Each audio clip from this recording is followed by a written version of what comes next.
On Saturday, April 19, 2025, at approximately 7:59 p.m., police officers respond to a Walgreens in South Holland following reports of two suspects walking out of the store with unpaid merchandise.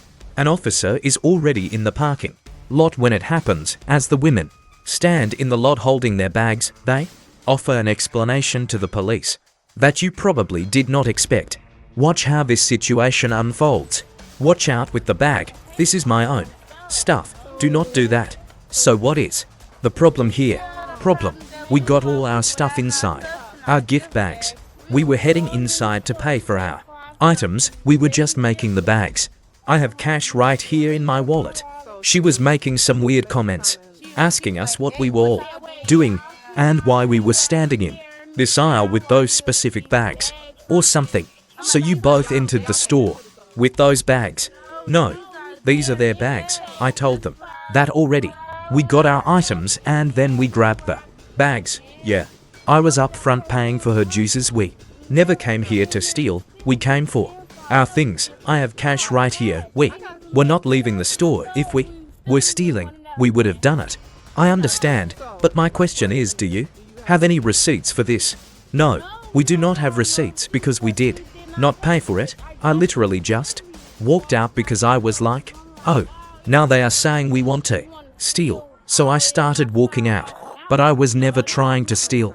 Right away, the suspect starts making excuses, deflecting blame onto her friend instead.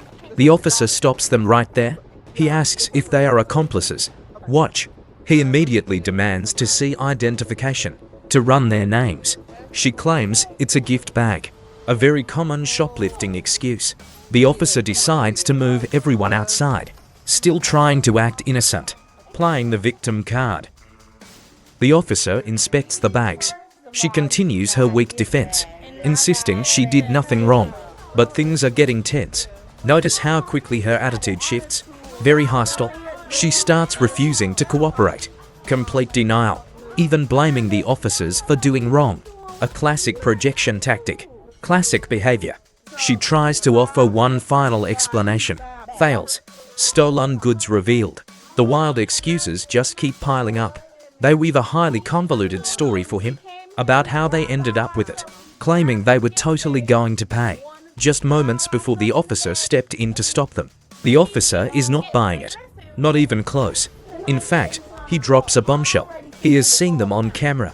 She immediately tries to deny everything. Lies. He commands control. That is how repeat offenders are caught. Their suspicious behavior gives them away. Caught red-handed. Another desperate excuse is made. They have no receipts for the items. None whatsoever. The officer orders them to drop it. The store owner demands a trespassing ban. The officer asks the manager how to proceed. She confirms she wants them banned officially. The suspect immediately starts defending herself with excuses. She claims she never intended to shoplift. Her defense is the classic cash on hand. She gets highly agitated. She panics about returning to court, desperately trying to avoid arrest. She tries pleading with the officer. The officer cuts straight to the point. Now, she insists she was just about to buy it, but the officer asks if both will pay now or not. She keeps pointing to her cash, but that does not matter now, because they are no longer welcome.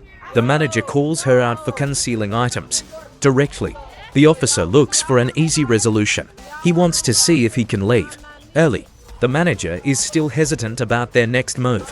She questions if they will actually pay up. The officer steps in to explain the law. He breaks down why police were called. They exited the building with unpaid items. Crossing that threshold makes it a crime, even if you have the cash on you. The law is very clear on this point. Having money does not erase the act itself. An honest beer would have gone to the register. First, the suspect tries to make another quick excuse. Now, but the deputy is not buying it today. He reiterates that the crime is already complete. Walking outside with merchandise is the defining factor. For theft, it is a straightforward shoplifting case. Now they must choose to pay or face charges. Immediately, the owner nods. Notice how the manager handles this situation. He wants the suspects banned, not paying. Allowing them to pay creates a loophole. Shoplifters often try to buy the goods later. Then they return them for a cash refund. It is a common tactic to escape charges. The manager wants them gone. The deputy steps in here. He formally requests a trespass warning. The officer begins the process. Now, let's analyze how this suspect responds. Unbelievable. She claims she forgot everything. The officer asks for proof. She explains her card is brand new. She hesitates, sticking to her story. The deputy explains how identity verification works. Failing to identify can lead to jail. Shocked, he lays out the consequences. She immediately begins searching her phone for photos, hoping a digital copy will save her from a trip to jail. The deputy turns to the other suspect. Her defensive reaction is notable. The officer snaps back. He knows the drill.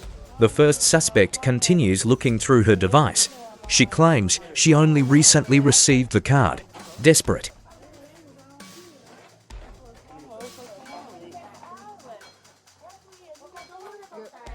Now, observe the officer's final decision here. He wraps it up. He orders them to step aside. The owner says goodbye to police.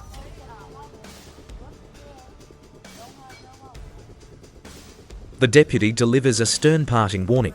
Always carry identification in public.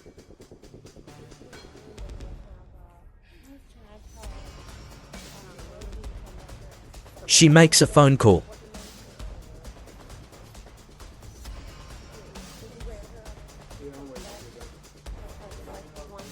Someone answers.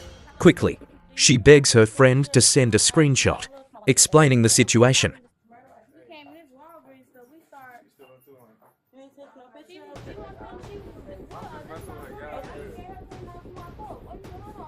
Giving specific details on where it is. She is clearly panicking now, checking the phone.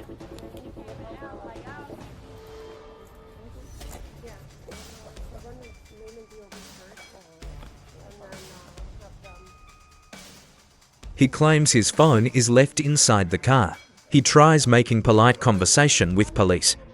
Officers are sharing the digital evidence. He complies. Backup finally arrives, assessing the situation. Indeed, a bit indifferent. Yes, attempting to diffuse tension. Right, moving forward. They wait to see what they find, or worse.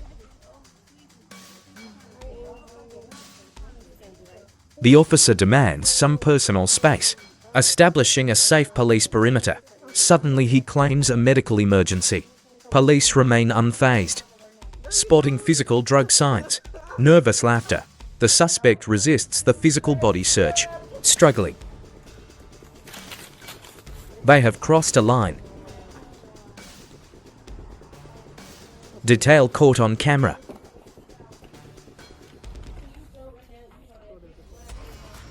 He hates being restrained in those tight cuffs. Blaming the police. Now they begin itemizing all the merchandise, confirming the stolen property has been recovered. The search ends. Done. Checking the shoplifting store receipt.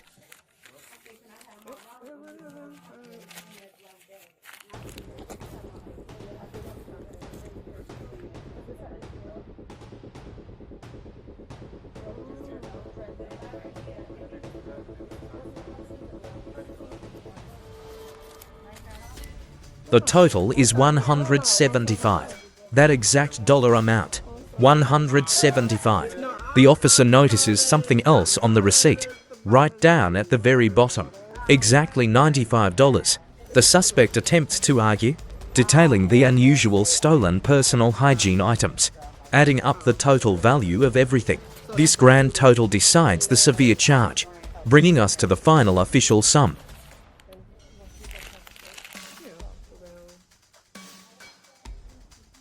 Confirming every single item has been logged. Yes.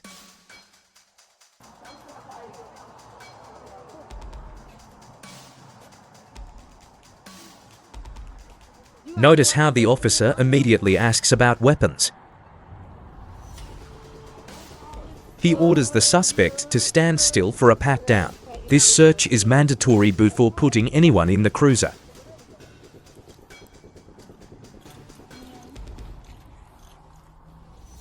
The officer carefully positions the suspect.